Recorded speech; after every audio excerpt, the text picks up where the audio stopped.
जी नमस्कार, आप देख रहे हैं बीडी न्यूज बिहार और मैं हूं पंकज भट्ट। ये दुनिया इसलिए बुरी नहीं है कि यहाँ बुरे लोग ज्यादा हैं, बल्कि इसलिए बुरी है कि यहाँ अच्छे लोग खामोश बैठे। जी मैं बात कर रहा हूं बिहार सरकार के उस सोच पर, जिस सोच की वजह से आज हम बिहारियों का सामाजिक जीवन शक के दायरे में खड़ा है। भय, भूख और बेरोजगारी ने जहां एक बार फिर से सामाजिक संतुलन को बिगाड़ दिया है, वहीं इस सामाजिक संतुलन को बिगाड़ने में नेताओं के द्वारा बनाए गए सारे समीकरण ने आग में घी डालने का काम किया है। दोस्तों, जो भी समीकरण आपके बीच रखा गया, इन नेताओं के द्वारा कभी माय समीकरण, कभी ब्राह्मण भूमिहार की राजनीति, कभी दलित की राजनीति, कभी अग्रे और पिछड़े की राजनीति, कभी हिंदू और मुसलमान की राजनीति, इन तमाम राजनीतियों ने समाज को खंड खंड करके छोड़ दिया है। छिन्न भिन्न अवस्था में आज बिहार का प्रत्येक वो समाज और उस समाज में रहने वाले लोग जीने को विवश हैं, जिस समाज ने जातिवाद को देखा है, धर्मवाद को देखा है, नागरिकता अपनी पहचान खो रही है।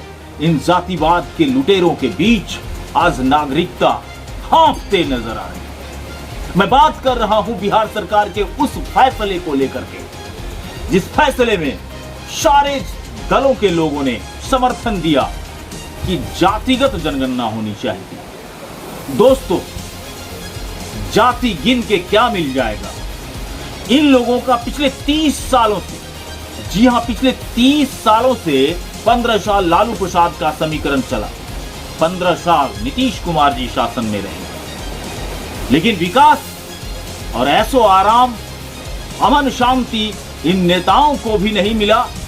आम जनता को कहां से मिलेगा? हां, एक बात जरूर इन्हें मिली, जो है इनकी कुर्सी। ये किसी न किसी रूप में अपनी कुर्सी के पास ही चिपके रहना चाहते हैं और इसीलिए समाज को जातिवाद की आग में झोंक देना चाहते हैं। समझने का वक्त है, संभलने का वक्त है। ये वो वक्त है जब उठकर खड़ा होकर आपको बोलने का समय है। आपको सोचने के लिए विवश होना पड़ेगा। दोस्तों, अगर आप अभी नहीं संभले तो ये राजनीतिज्ञ लोग आपको उस आग में झोंकने की तैयारी करके बैठे हैं, जिसका परिणाम आप सोच सकते हैं कि आज प्रत्येक लोगों को जाति की आवश्यकता ज्यादा है या उन्हें आर्थिक रूप से विकसित करने की आवश्यकता ज्यादा है। जो भी समीकरण इन लोगों ने दिया, किसी ने मुसलमान और यादवों का समीकरण दिया था, किसी ने ब्राह्मण और भूमिहार का समीकरण लेकर के आया, किसी ने पिछड़े जाति की राजनीति कर डाली, लेकिन ये उनकी, जिनके लिए इन्होंने राजनीति की, उनका भी भला नहीं कर सके। बिल्कुल उनका भी भला नहीं हो सका, उन्हें भी ये आर्थिक रूप से मजबूत नहीं बना सके।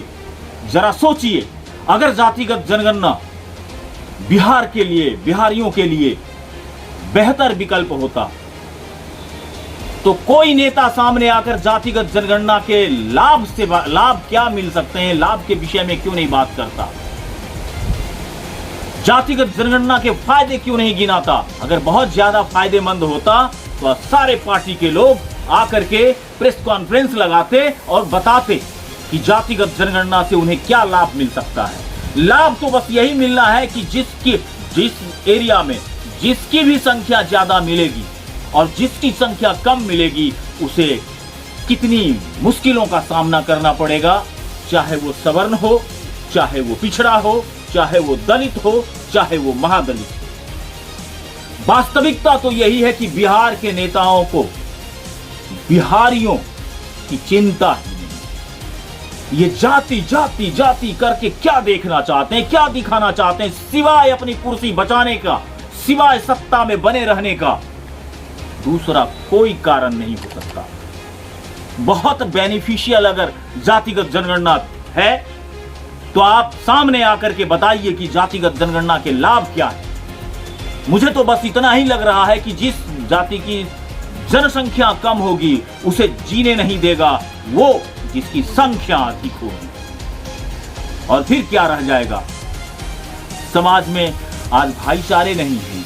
आज हर एक व्यक्ति एक दूसरे के शक के निगाह से एक दूसरे को देखते रहता है, बात नहीं करता है खुले मन से, सामने आकर सच को सच नहीं कह सकता, गलत को गलत नहीं कह सकता। इतनी भी आत्मबल अब आम जनता के बीच नहीं रह गया, सिर्फ इनकी राजनीति की वजह से। आज समस्तीपुर में जो आर्थिक रूप से, आप देखिए, मैं एक उदाहरण दे रहा हूं, ज्वलंत उदाहरण, अभी तुरंत का उदाहरण, जहां समस्तीपुर के विद्यापति नगर महादेव के स्थान बाजितपुर मऊ में जो 5 ब्राह्मणों ने आत्महत्या कर ली या हत्या कर हो गई, ये अलग का मामला है। हमने खोया, हमने अपने नागरिकों को खोया है। वजह जो भी हो, लेकिन वजह जब बन जाती है वो आर्थिकता के आधार पर ही उनकी मौत उनके गले लगी थी। आर्थिक रूप से विपन्न थे। आप टंगे हुए रस्सी से सबों को देखिए गौर से, तो आपको लगेगा कि ये वो परिवार है जिसे भरपेट अनाज नहीं मिलता था। और वहां के लोग को मैं भी देख रहा हूं, मैं वॉच कर रहा हूं, मेरे तमाम पत्रकार भाई मित्र लोग वहां पे गए हैं, सारे लोग दिखा रहे हैं कि किस तरीके से इस मौत की राजनीति कर रहे हैं। कुछ लोग तो झंडे लेकर के भी पहुंच गए, और ये वो झंडा है जिस रंग को देख करके ट्रेनें रुक जाती हैं, बसें रुक जाती हैं, लोग खामोश हो जाते हैं, वो झंडा है लाल। झंडा का रंग है लाल। बताइए आप कि लोगों को आर्थिक रूप से मजबूत बनाने का दरकार है, लोगों को रोजगार देने की जरूरत है, लोगों को आर्थिक रूप से संपन्न बनाने की जरूरत है, कि उनके जाति को गिनने की जरूरत है। अगर जाति गिनना ही है तो फिर जनगणना बंद कर दीजिए, जाति गिन लीजिए, कोई फर्क नहीं पड़ता। और एक बात और, जो 500 करोड़ रुपए जो इस जनगणना पर खर्च किए जाने हैं, वो किसी का नहीं, वो हम बिहारियों का है। इसलिए दोस्तों, खड़े हो जाइए और बोलिए सरकार को, कहिए, आगे बढ़िए, बताइए कि मुझे जाति में मत तोड़ो, मैं बिहारी हूं और मुझे आर्थिक रूप से संपन्न और सबल बनाओ।